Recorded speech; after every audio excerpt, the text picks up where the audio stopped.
இது வந்து புங்கனூர் குட்டை வகை வெரைட்டிங்க. ஆந்திரால திருப்பதி பக்கத்துல வந்து புங்கனூருங்கிற ஊர் இருக்குங்க. அதுதான் இதனுடைய ஆரிஜின் நேட்டிவ். என்னன்னா இதனுடைய சிறப்பு என்னன்னா, அந்த ஏரியா வந்து திருப்பதி பக்கத்துலயே இருந்ததுங்காட்டி அந்த ஏரியாவோட பழமையான மாடுங்கிறங்காட்டி கண்டிப்பா இப்ப நம்மளுக்கு தமிழ்நாட்டுக்கு எப்படி காங்கேயம், கண்டிப்பா இங்க அந்தியூர் பக்கத்துல பர்கூர் இந்த மாதிரி எல்லாம் இருக்கிற மாதிரி அந்த ஊருக்கு திருப்பதி பக்கத்துல இருக்கிறங்காட்டி அந்த புங்கனூர் வந்து அந்த மாட்டு பால் எடுத்து தான் வந்து வெங்கடாச்சலபதிக்கு அபிஷேகத்துக்கு போனதாகலாம் ஐதீகம் இருக்கு. இது அந்த ஏரியாவோட இந்தியன் பிரீட்ல ஷார்ட் வெரைட்டி. இது மாதிரி வெறிச்சூர் இருக்கு, தஞ்சாவூர் குட்டை இருக்கு, காங்கேயத்திலயும் குட்டை மாடுகள் இருக்கு. இது வந்து புங்கனூர் குட்டை வகைங்க. இப்ப எத்தனை மாடுகள் நீங்க கொண்டு வந்திருக்கீங்க? நாங்க 20 மாடு கொண்டு வந்தோங்க. ஒரு 4-5 மாடு இப்ப வரைக்கும் போயிருக்கீங்க. ஆமாங்க, கொடுத்துருக்கோம். தேர்ல வச்சு வியாபாரம் ஆயிருக்கு.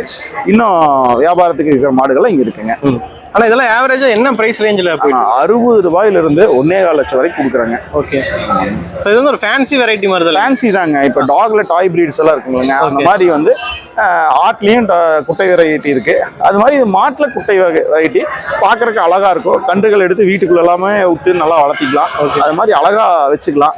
பால் கறவையும் இருக்குங்க. ஒவ்வொரு படி கறக்குங்க. 1 லிட்டர் வரைக்கும் ஒரு நேரம் 1 லிட்டர் வரைக்கும் மாடு கறக்கிற மாடுகளும் இதுல இருக்கு. சரி சரி. ரொம்ப மினி மைக்ரோ மினி போனோம்னா அந்த கறவை இருக்குமான்னு சொல்ல முடியாது. நார்மலான ஒரிஜினல் புங்கனூர் குட்டைகள்ல ஒரு காலையில ஒரு படி சாயங்காலம் ஒரு படி கறக்கிற அளவுக்கு பால் இருக்குங்க.